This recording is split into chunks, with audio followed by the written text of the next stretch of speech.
Hi everyone, and welcome to the holiday season. My name is Tara Amana. I am a licensed professional counselor and the owner of Anew Counseling Services located in Oradell, New Jersey. So today I wanted to talk to you guys a little bit about the holidays. I know that a lot of us love the holidays and love the decorations and the food until January hits and we're like, we don't fit into our jeans. But some of us get really stressed out and some of us get really sad, and that's kind of what I wanted to focus on today. So let's start with the topic of stress. We don't get to choose our families, and there are some family units that when they all come together get along great, and then there's others that don't.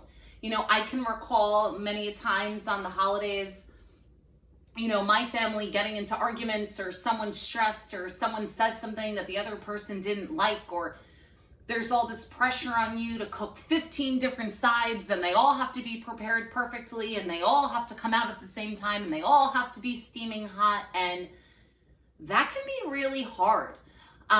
So starting with the number one point, it's only one day. If you know that at times when your whole family gets together, it could be a little bit stressful, just keep that in mind. It's one day, and at some point, you may not have all of those family members with you on the holidays, so try to look at it like that and let things go. I try to always let things slide, because when I don't, and my temper flares and I get all worked up, it's ruining the moment and it's ruining the day. So what you want to do is just try to let things slide and let it go and keep going. When you're dealing with the food and how everything looks, don't stress about it. So what if everything's not perfect? So what if the food's not really hot? Throw it back in the oven or throw it in the microwave for a couple minutes and it'll be fine. Yes, people notice what your home looks like and what the food tastes like, but all to an extent. Make it a little bit easier. And if you have a large family and everyone's coming, split up some of the things.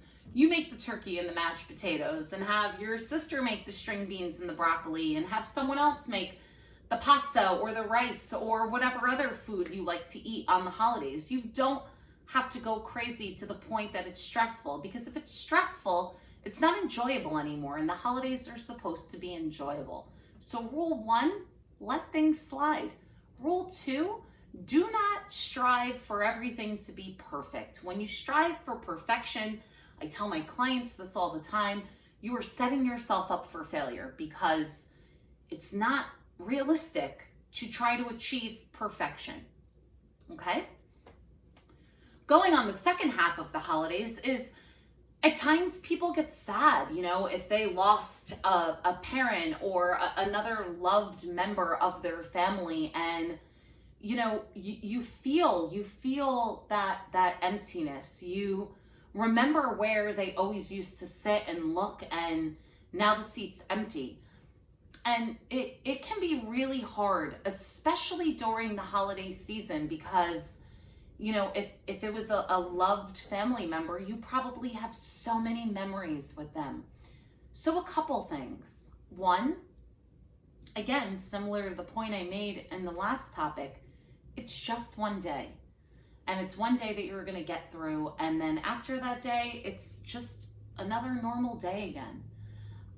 2, think about carrying out some of the traditions that you may have done with that person. I can remember some of the food. My grandmother is no longer with us, that she used to cook at the holiday season. I'm Italian, so we always had some sort of pasta or manicotti or ravioli, and I still make them around the holiday season.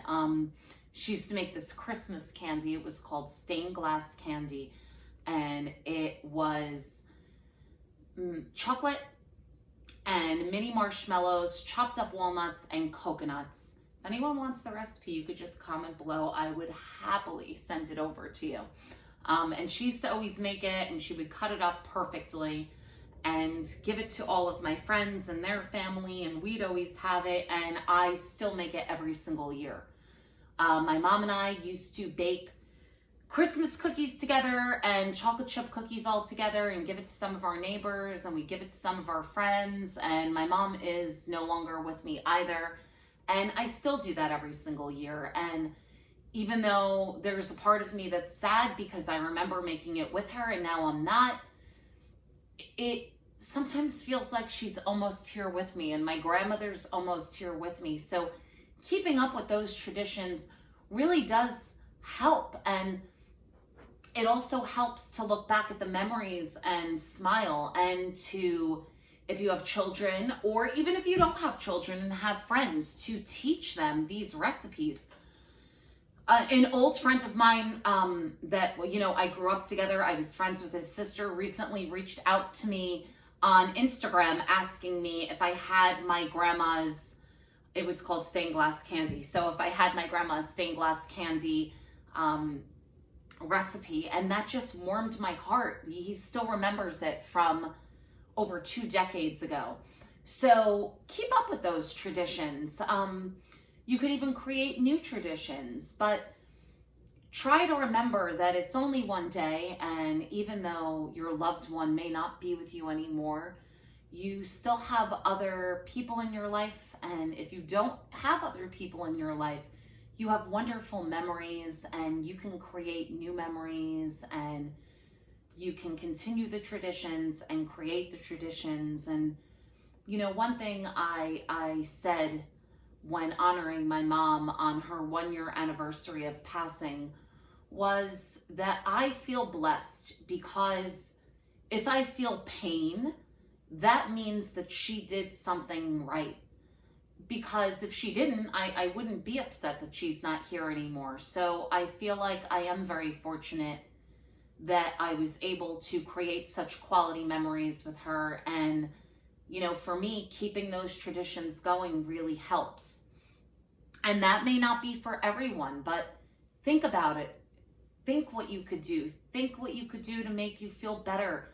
If it's not recreating the old traditions and carrying them on, it's starting new traditions. But life will always go on, and we, as things change, recreate ourselves and recreate how we feel and what we do. And like I said, and this advice I got from one of my best friends after my mom passed away, who lost her mother when we were only 19, is she said, Tara, I've learned that it's just a day, and as quickly as every other day goes by, Thanksgiving, Christmas, Hanukkah, Kwanzaa, Thanksgiving, all of the holidays out there, and I apologize if I missed any, they come and they go.